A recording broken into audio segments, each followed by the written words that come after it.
이 땅에는 수많은 교회가 있습니다. 교회는 이 땅에 존재할 때부터 지금까지 이 세상을 비추고 있고, 그리고 그 교회 때문에 세상이 살아있다고 저는 믿는 목사입니다. 교회는 항상 어둠을 물리치고, 교회는 항상 길을 잃어버린 사람들에게 길을 제시하는 소중하고 빛나는 공동체이었습니다. 근자에 이르러 세상이 교회를 염려하고, 그리고 교회가 교회를 볼 때도 염려하는 일들이 발생하고 있는 것들을 보면서 우리가 정말로 좋은 교회 되기 위하여, 그리고 좋은 교회인가라는 질문에 관하여 답변하기 위하여 몸부림쳐야 되는 어려운 시대에 와 있다라는 생각을 해보게 됩니다. 오늘 말씀은 좋은 교회를 꿈꾸면서 좋은 교회이기를 다짐하면서 우리가 어느 지점에서 어느 길을 따라 좋은 교회 길을 갈 수 있을까라고 하는 주제로 여러분에게 설교를 하고자 합니다.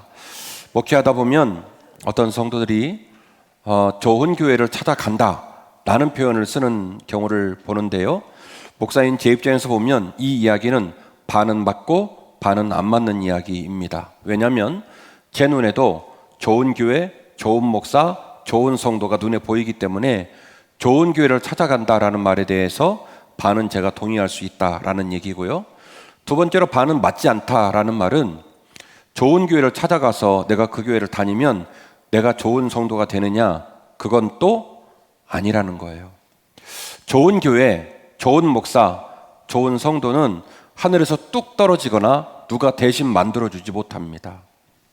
따라서 좋은 목사, 좋은 성도, 좋은 교회는 찾아가는 게 아니라 지금 서 있는 이 땅 가운데 좋은 목사가 되고 좋은 성도가 되고 좋은 교회가 되면 비로소 그 교회가 하나님이 기뻐하실 만한 빛나는 교회가 되는 줄로 믿으시기를 바랍니다. 그래서 오늘 말씀은 좋은 교회의 척도라는 제목입니다. 우리가 어떤 기준을 가지고 살아갈 때 좋은 교회가 될 수 있을까라는 사실에 집중하고 헌신하고 실제로 좋은 교회를 이루기 위하여 나아가야 할 텐데요, 첫 번째 나누고 싶은 말씀은 회개의 영성은 좋은 교회의 척도이라는 사실입니다. 우리가 어떤 사물이나 사건의 기준점으로 척도를 말할 때 바로미터라는 표현을 많이 쓰는데요, 본디 바로미터는 물리학에서 쓰는 용어예요. 기압을 재는 계기, 즉 기압계를 영어로 바로미터라고 쓰고 있는 경우인데, 이 기압계인 바로미터라는 용어가 어의가 확장이 되어서 이제 일반적으로 통용적으로 사용을 하게 된 겁니다. 어떤 사물의 수준이나 상태를 아는 기준이 되는 것, 그것을 뭐라고 말하냐면 바로미터라고 얘기를 한다는 거죠. 과연 교회를 측정하고 신자를 측정하는 척도로서 가장 중요한 바로미터가 있다면 그 명확한 척도로 회개를 내세우고자 합니다. 회개는 그 교회가 좋은 교회인지, 그 목사가 좋은 목사인지, 그 성도가 좋은 성도인지를 가름지을 수 있는 매우 중요한 바로미터, 측정치, 척도의 지점입니다. 제가 생각하는 인간은 하나님 앞에 또 인간과 인간이 만날 때 항상 스스로가 죄인이라는 사실을 자각하고 이 죄인이라는 사실을 수시로 고백하고 이 죄와 저항하고 이 죄와 싸우지 않으면 절대로 좋은 성도, 좋은 교회 될 수가 없습니다. 회개는 그 이후로 회개는 죄인이 칭의를 얻을 수 있는 가장 극단적 변화의 사건의 중요한 통로이기 때문에 그렇습니다. 우리는 예수 그리스도의 핏값으로 의인이 되었습니다. 좀 더 정확하게 말씀을 드리면 의인이 된 것이 아니라 칭의의 은혜를 입은 것입니다. 예수 그리스도께서 당신의 핏값으로 우리에게 구원의 소망을 주시고 우리에게 의인이라고 불러주신 것입니다. 이것이 중생을 체험한 믿음의 은혜를 입은 사람의 주님의 마음과 주님의 사랑입니다.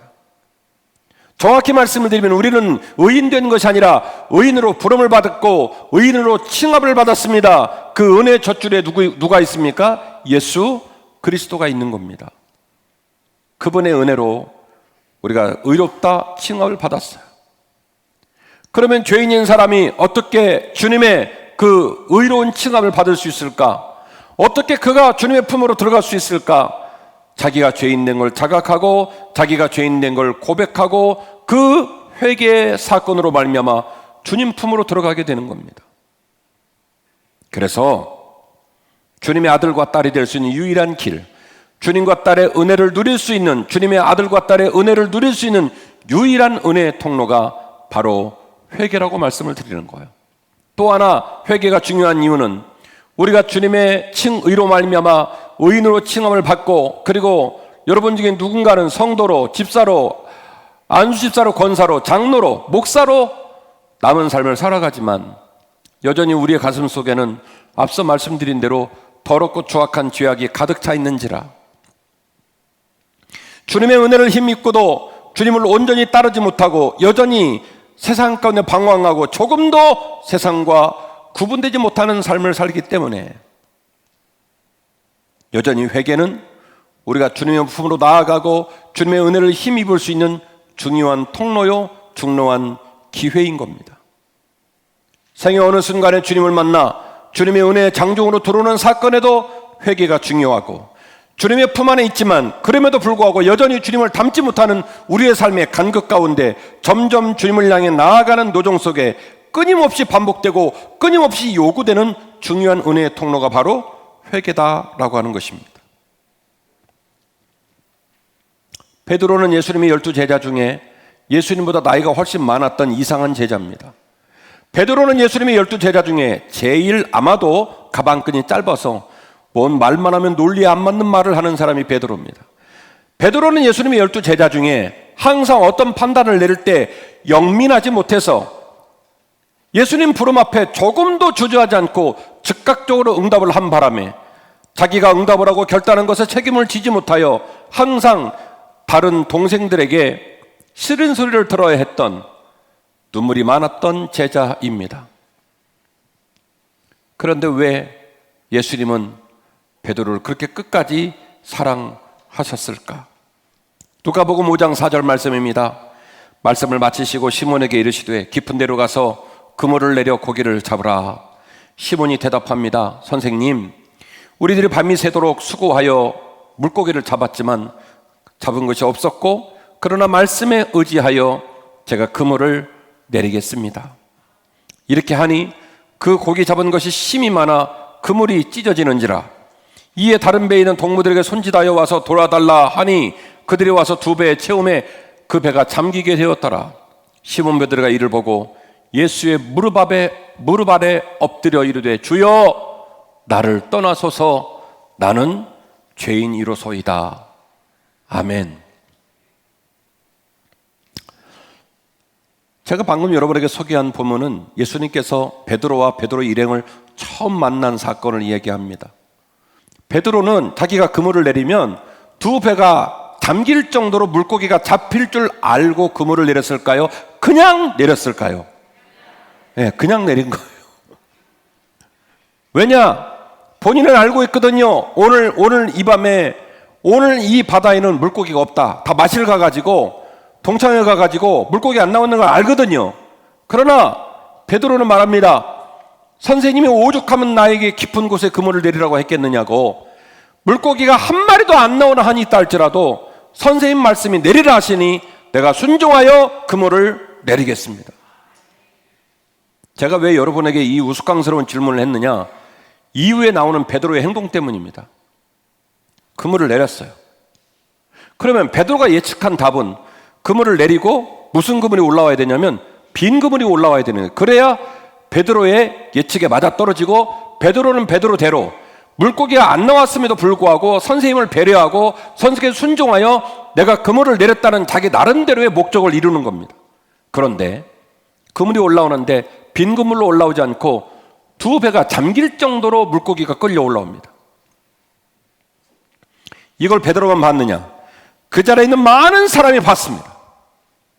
그 사람에 있는 많은 사람들이 느꼈습니다. 그런데 유독 베드로는 배에서 뛰어내려와 예수님의 무릎에 엎드리면서 말합니다. 주여! 나는 죄인입니다. 나를 떠나시옵소서. 여러분, 이 광경은 굉장히 묘한 뉘앙스를 줍니다. 베드로는 말합니다. 내가 죄인이기 때문에 주님과 함께 있을 수 없습니다. 나는 주님의 마음에 흡족한 삶을 살지 못했습니다. 하오니 주여 나를 떠나옵소서 라고 입으로 말을 하기는 했지만, 오늘 보면은 묘한 뉘앙스를 보여주는데요. 베드로가 이 말을 하면서 어떤 행위를 하냐면 주님의 무릎에 바짝 붙어서 주님의 무릎에 엎드리면서 말하기를 주여 나를 떠나소서 라고 얘기를 했다는 거예요. 여러분, 이거 떠나라는 얘기, 안 와달라는 얘기예요. 안 와달라는 얘기예요. 두 가지 의미가 담겨 있습니다. 내 생각, 내 뜻, 내 삶의 자리는 주님이 도저히 안아줄 수도 없고 주님이 용납할 수 없는 인간인 걸 내가 오늘 깨달아서 감히 제가 어찌 주님 곁에 서겠습니까마는, 그러나 바라옵나니 제발 나를 안아 주시고 용납하여 주십시오.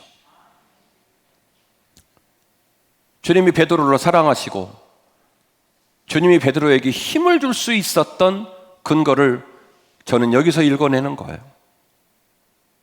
베드로는요, 빛 대신 주님이 다가와서 어둠이 드러나고 자기 안에 꽁꽁 숨겨져 있는 꼼수와 자기 안에 있는 쓴뿌리와 자기를 죽이는 악한 것들이 발견이 되면 그 모든 것들을 감추지 않고 그 모든 것들을 숨기지 않고 그 모든 것들 앞에 자기애를 드러내지 않고 오롯이 주 앞에 그 모든 걸 드러내놓고 뭘 요구했냐면 용서받기를 원하는 회개하는 심령을 가졌던 사람이에요. 마태복음 16장 16절 말씀입니다. 시몬 베드로가 대답하여 이르되 주는 그리스도시요 살아계신 하나님의 아들이십니다. 바에 예수께서 대답하여 이르시되 바요나 시몬아 네가 복이 있도다. 이를 알게 하시는 이는 혈육이 아니요 하늘에 계신 내 아버지이시니라. 할렐루야. 여러분, 굳이 왜 하나님은 베드로에게 주는 그리스도시요 살아계신 하나님의 아들이시라는 사실을 알게 하셨고 그걸 고백하게 하셨을까요? 저는 다시 강조합니다. 베드로는 주님이 말씀하실 때마다 즉각적으로 순종하겠다는 태도를 가진 사람이고, 베드로는 주 앞에서 그의 죄가 드러나고 그와 주님 사이에 그들을 막고 있는 장애물을 발견할 때마다 항상 주 앞에 그 모든 것들을 꼼수 부리지 않고 있는 그대로 고백하고 간증하고 그것이 해결되고 주의 품에 붙을 수 있기만을 간절히 원했던 그런 심령을 소유한 사람이기 때문이라고 저는 해석합니다. 설교는 그 말씀에 나를 대입할 때 비로소 가치가 있어요. 어차피 신앙생활은 우리의 의식과 합리성과 객관적 사실의 경계를 뛰어넘어 그분의 은혜를 추구하며 사는 게 신앙생활입니다. 저도 그런 오기와 비전이 있기 때문에 이 자리에 서서 말씀을 증거하고 있고, 그리고 여러분을 만날 때마다 저에게는 예수님이 그런 분이라는 걸 소개하고 싶고, 또 여러분이 일상의 삶 속에서 우리 주님을 그렇게 경험하며 사시기를 저는 간절히 원하고 있습니다. 그 드림과 그 주님 품으로 들어가는 사건에 뭐가 있어야 되냐면 바로 회개가 있어야 한다는 거예요. 내 생각, 내 뜻, 내 주장, 이 모든 걸 내려놓고 주님의 생각으로 내 삶을 뒤집어 놔서, 그래서 이 모든 것들이 잘못되었다고 고백할 줄 아는 회개의 심령으로 주님 품으로 들어갈 줄 알아야 한다는 거예요. 그래야 비로소 주는 그리스도이시오 살아계신 하나님의 아들이라는 사실을 드디어 고백하게 되는 겁니다.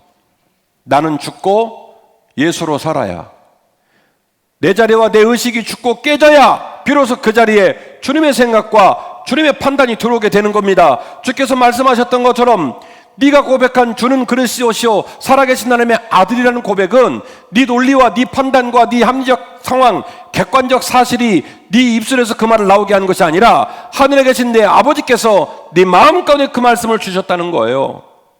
하나님 말씀이 어떻게 이 시간에 여러분의 마음으로 들어옵니까? 하나님 말씀이 어떻게 여러분 마음가운데 존재합니까? 여러분이 깨지고 여러분이 회개할 때 비로소 말씀이 들어가고 비로소 그 말씀이 그 마음의 주인 되는 거예요. 나의 나됨이 초롱성으로 지켜지고 내 생각, 내 판단, 내 오기가 깨지지 않은데 어떻게 그 그릇에 하나님 말씀이 담기겠습니까?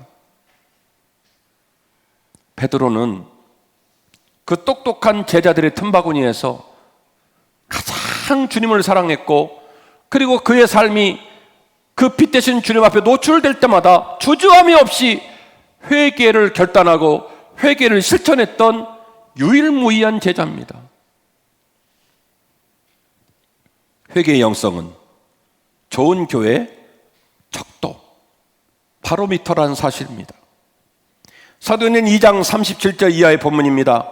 그들이 이 말을 듣고 마음에 찔려 베드로와 다른 사도들에게 물어 이르되 형제들아 우리가 어찌할꼬 하거늘 베드로가 이르되 너희가 회개하여 각각 예수 그리스도의 이름으로 세례를 받고 죄 사함을 받으라. 그리하면 성령을 선물로 받으리니. 할렐루야.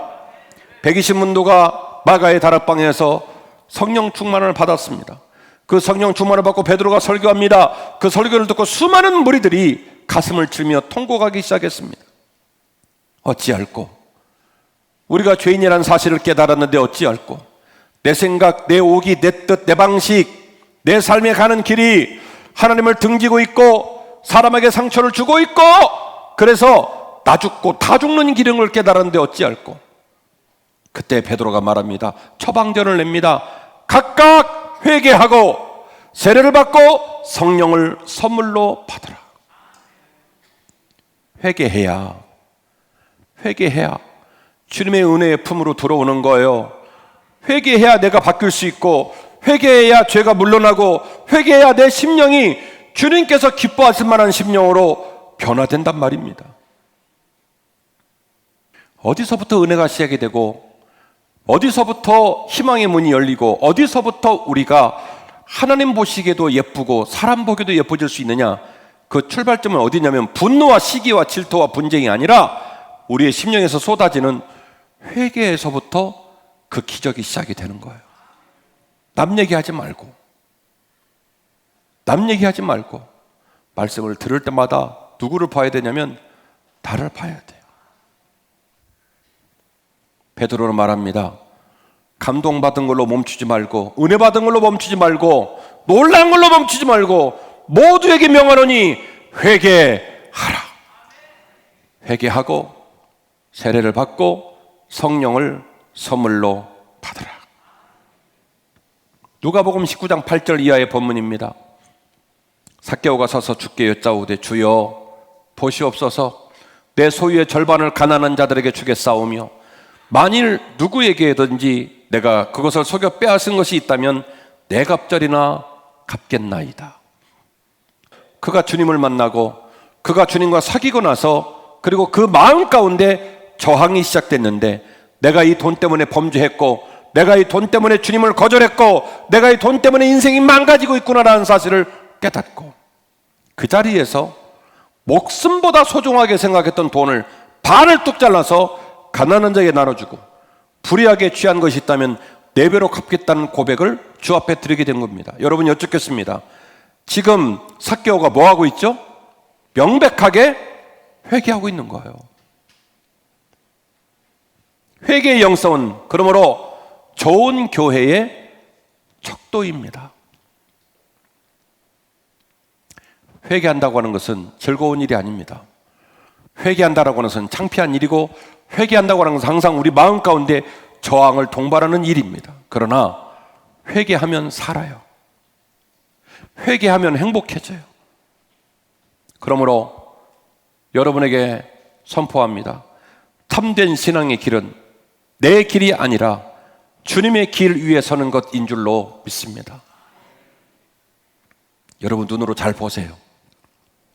저하고 여러분들이 항상 입 밖에 내놓는 말이 뭡니까? 나는 신앙인이고 신앙의 길을 간다라고 말하잖아요.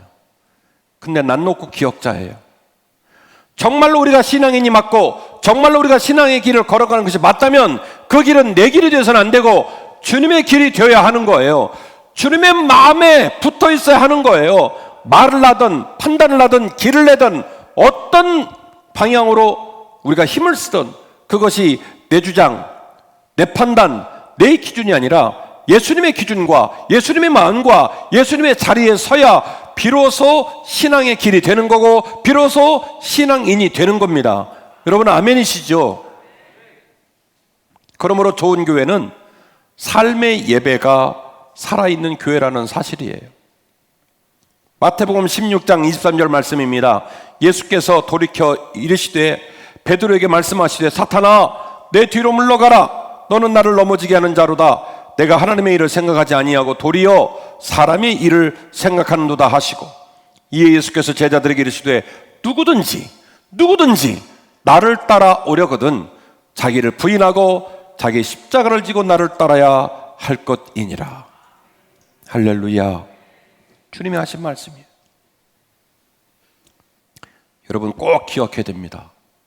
우리가 비록 교회를 구성하고 매주일 만나지만 우리는 썩 그렇게 좋은 사람들이 못 돼요. 우리의 마음과 시간과 물질은 여전히 나 자신만을 위해 열려있는 경우가 많습니다. 모든 에너지를 세상의 다른 곳에 두고 몸만 와 있는 사람도 많습니다. 우리가 새로운 방식으로 살아내지 않고 전혀 새롭게 도전하지 않으면 우리는 서로 만날 때마다 서로에게 상처만을 주는 기가 막힌 불행한 공동체로 치달아갈 뿐이에요. 우리가 교회에 와서 신앙의 길을 걸어가고 신앙생활을 하는 것은 나를 내세우고 내 주장을 내세우는 길을 걸어가는 게 아니라 누구를 내세우냐면 예수 그리스도를 내세우고 예수 그리스도의 마음으로 결정 짓고 예수 그리스도의 생각으로 생각하고 예수 그리스도의 마음으로 말하는 거예요. 그래야 그렇게 말하고 그렇게 행동하는 것이 부담스럽고 무겁죠. 하지만 그 무겁고 부담스러운 일들을 해보고 그걸 해봄으로 말미암아 나를 부인하고 자기 십자가를 지고 주님을 따르는 훈련이 되면 그렇게 고백하는 것이 내 안에 기쁨이 되기 시작하고 자신감이 붙기 시작하고 그런 사람이 모이는 당회, 그런 사람이 모이는 기관, 그런 사람이 모이는 셀, 그런 사람이 모이는 교회는 점점 따뜻해지고 점점 신나고 점점 부흥하게 되는 거예요. 좋은 교회는 누군가가 억지로 만들어줄 수가 없단 말입니다. 그러므로 형제들아, 내가 하나님의 모든 자비하심으로 너희를 권하노니 너희 몸을 하나님이 기뻐하시는 거룩한 산 제물로 드리라. 이는 너희가 드릴 영적 예배이니라. 너희는 이 세대를 본받지 말고 오직 마음을 새롭게 함으로 변화를 받아 하나님이 기뻐하시고 선하시고 기뻐하시고 온전하신 뜻이 무엇인지 분별하도록 하라. 로마서는요, 신학의 보고가 담긴 책입니다. 접속사 하나도 땅에 떨어질까 무서운 책입니다.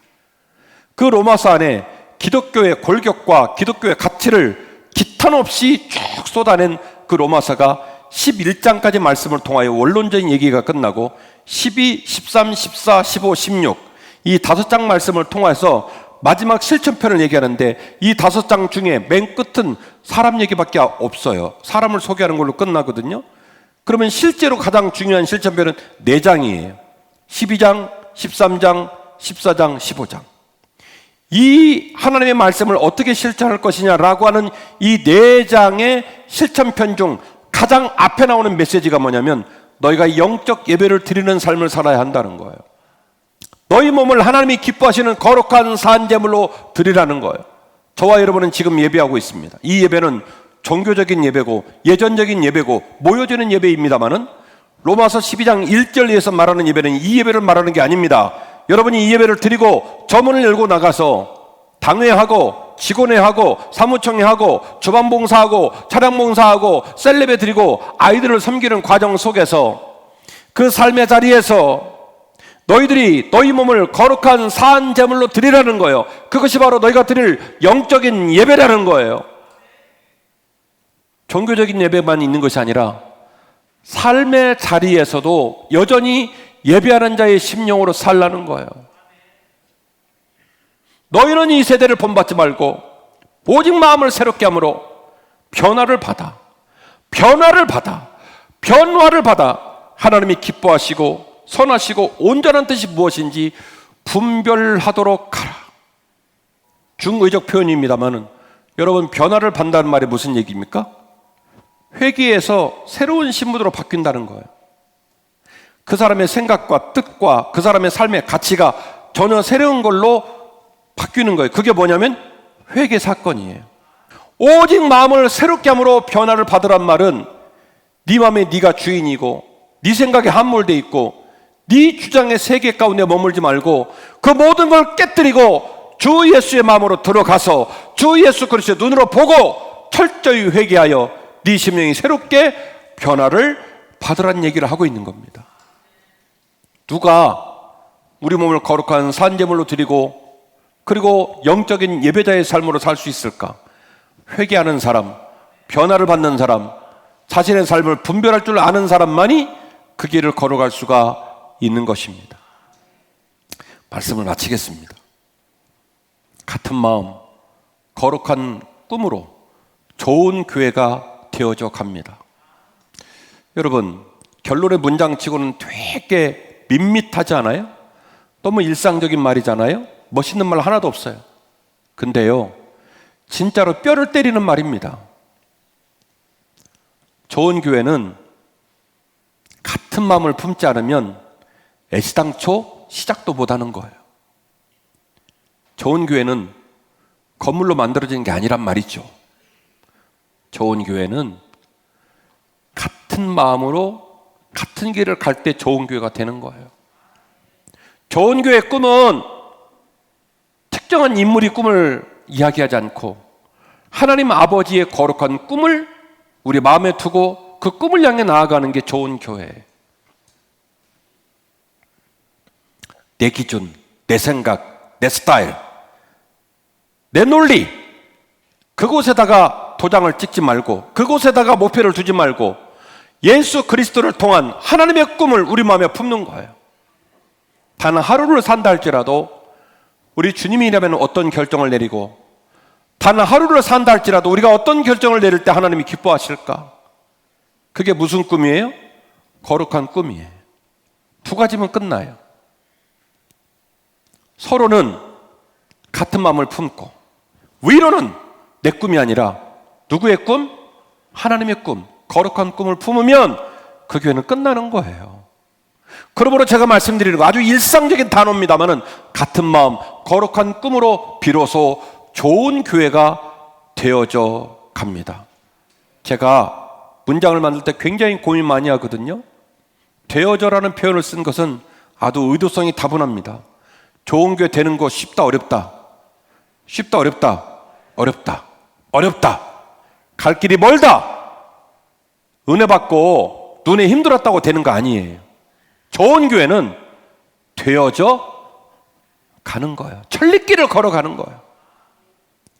같은 마음을 놓고 울고 같은 마음 이 길을 사모하고 그리고 내 꿈 버리고 내 꿈 뛰어넘어 거룩한 꿈 꾸려고 몸부림을 치면서 한 걸음씩 한 걸음씩 뚜벅뚜벅 걸어가면서 되어져 가는 거예요.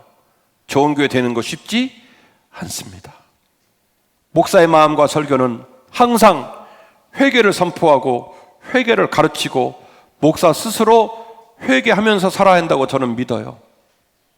예배는 성도의 의무요 권리이며 우리가 새로워질 수 있는 유일한 해법입니다. 저는 이 말씀의 엄중함이 주 예수 그리스도의 십자가의 은혜라고 믿는 목사예요.